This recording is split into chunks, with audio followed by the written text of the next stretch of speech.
And welcome to day 5 of my holiday card series. If this is your first visit, welcome. It's nice to have you here. Please make yourself at home, and I invite you to check out more of my channel. If you are returning, I am so happy you are here. Thank you for joining me again for another video. I so love spending time with you. If you enjoy my videos and would like to see more of them, please remember to hit those like and subscribe buttons. By hitting that little bell, you'll get notified every time I post a new video, so you won't miss out on any of the crafty goodness.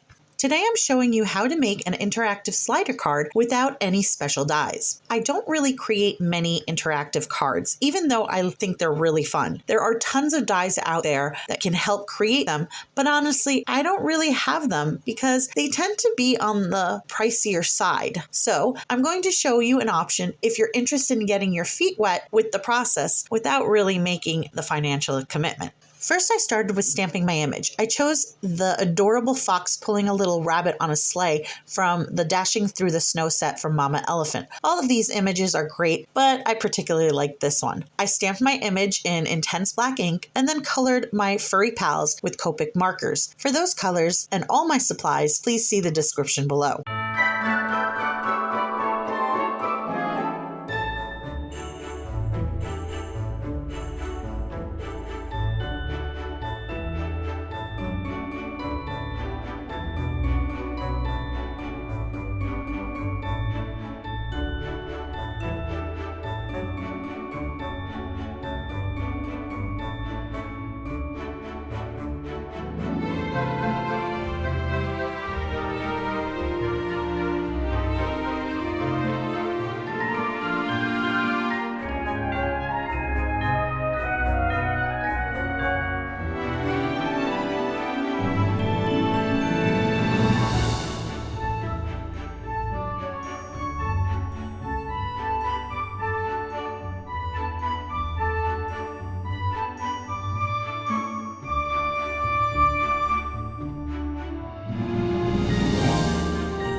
Next, I ink blended a background using Distress Oxide inks in the colors Tumbled Glass, Blueprint Sketch, and Wilted Violet. When the panel was dry, I added some additional sparkle using Sickle Shimmer Paste in the color Moondust over a snowy stencil.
Now I can move on to the various parts of this interactive card. I first die cut a cute Hilly neighborhood using this Mama Elephant die. Then I cut some of the additional panels I would need for this card.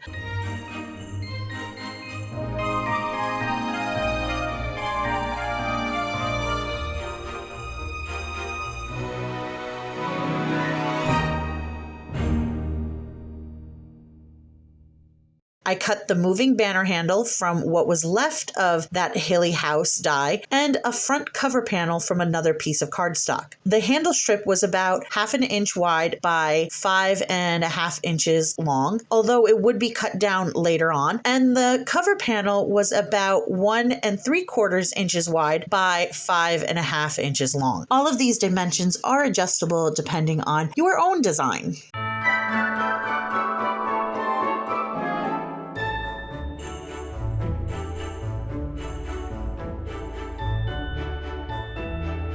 I went ahead and stamped my sentiment on the bottom cover panel. I used the sentiment Joy to the World from the Joyful Greeting set by Mama Elephant. I prepped the area with an anti-static brush and then stamped the image with Versamark ink. When it was ready, I sprinkled platinum embossing powder over the wet ink and heat set the powder with my heating tool.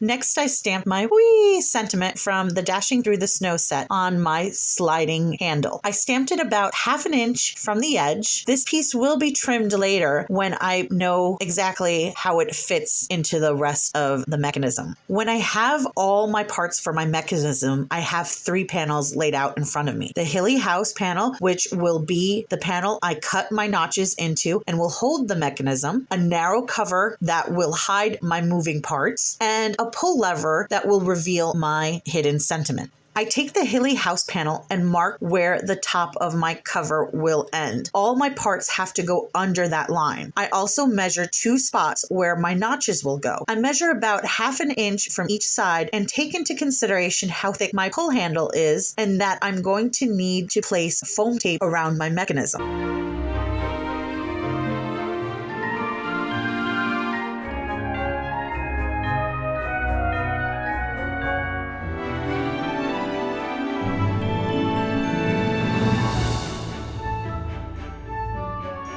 The die I'm using to create my notches is a letter I from an alphabet die. Take a look in your stash. I'm sure that you can find something in one of your dies that can create a simple slit. If not, you can cut these notches by hand with a craft knife. I place the die where I need it to be and make it straight by using the help of a T-square. I hold the die in place with washi tape and die cut it off camera.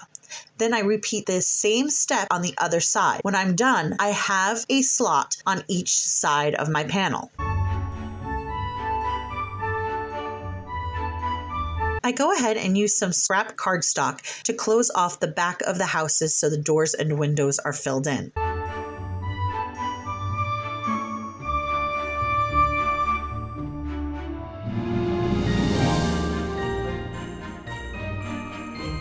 It's time for me to cut my mechanism strip. I use plastic cellophane wrap that I have, but any slick plastic will do. I use my trimmer to cut the plastic into a straight 1/2 inch strip. I know it's hard to see, but I like using a trimmer with a guard rail like this because the arm helps hold the plastic in place as I cut. I thread the plastic through the slots and connect the sides together so it wraps around the panel like a loose fitting belt. I secure the sides together with double-sided tape, but remember, you want it to be loose or the mechanism is going to be hard to move.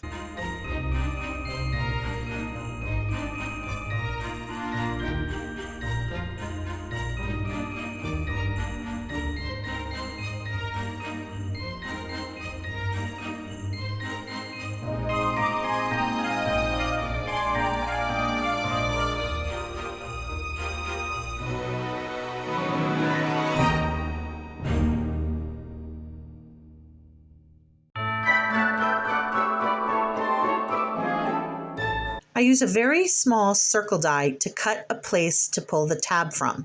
The circle is just smaller than the width of my pull handle. I cut the notch into the house panel and into the cover panel as well. Once the first panel is cut, I line up the second panel with it so that the die is put in the right place and the notches end up lining up.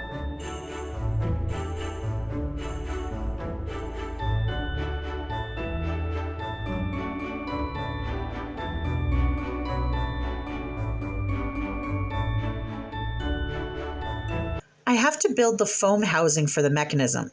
The foam will keep the handle on track as well as hold the card together. I start off by laying the Hilly house panel face down as well as my pull handle face down on top of the plastic belt. I place 1/4 inch foam tape around the plastic belt just wide enough for the pull handle to fit in.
I want to make sure there is room for the pull handle to work, but still be secure. I shortened the pull handle by a little more than 1/4 inch to fit into the mechanism. I attach my pull handle to my plastic belt with double-sided tape on the opposite side of the opening. My opening is on the left, so my handle is secured on the right when looking at it from the front. If you've built it right, the mechanism will work even though the card isn't finished.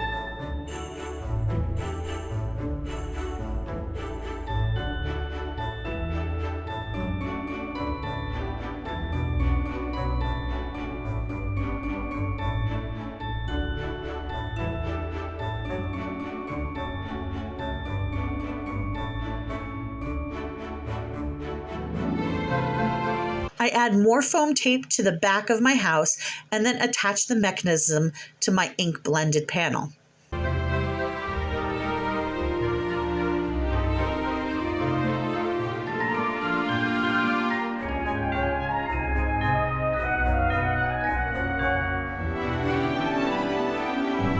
Next, I have to add the attachments that will move my fox and friend. I attach strips of cardstock to the front of the plastic belt with double-sided tape on the left side right against the first notch. The first strip will hold the rabbit in place. Then I place a second strip so that it will hide behind the fox. Before attaching my stamped images, I make sure the mechanism works.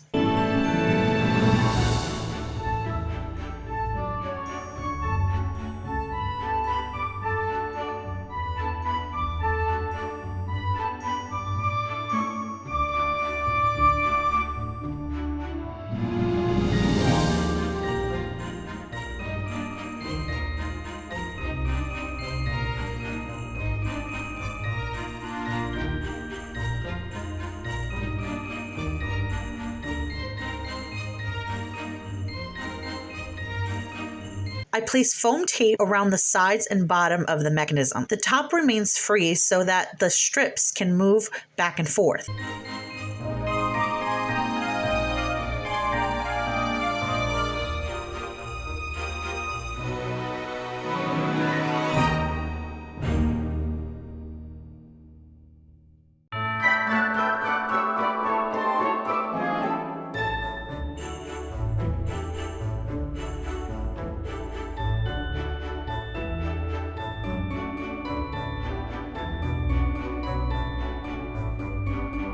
I add my front cover panel to hide all the moving parts.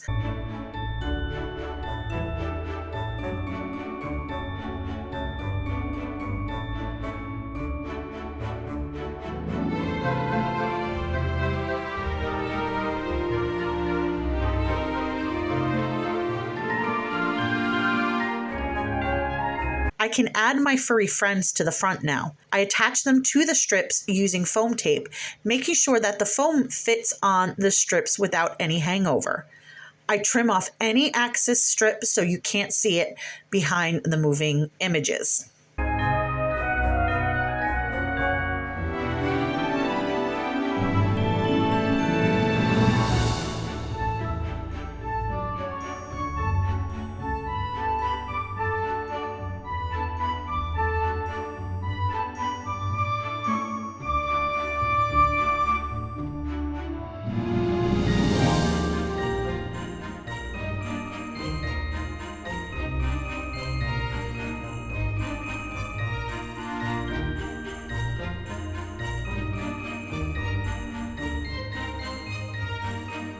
I mounted the card to my card base using liquid glue. I went back to add some sparkle to the card by adding glitter to the houses and the snowy ground. I do suggest adding the glitter before attaching the panels, or you might run the risk of gluing one of your moving parts.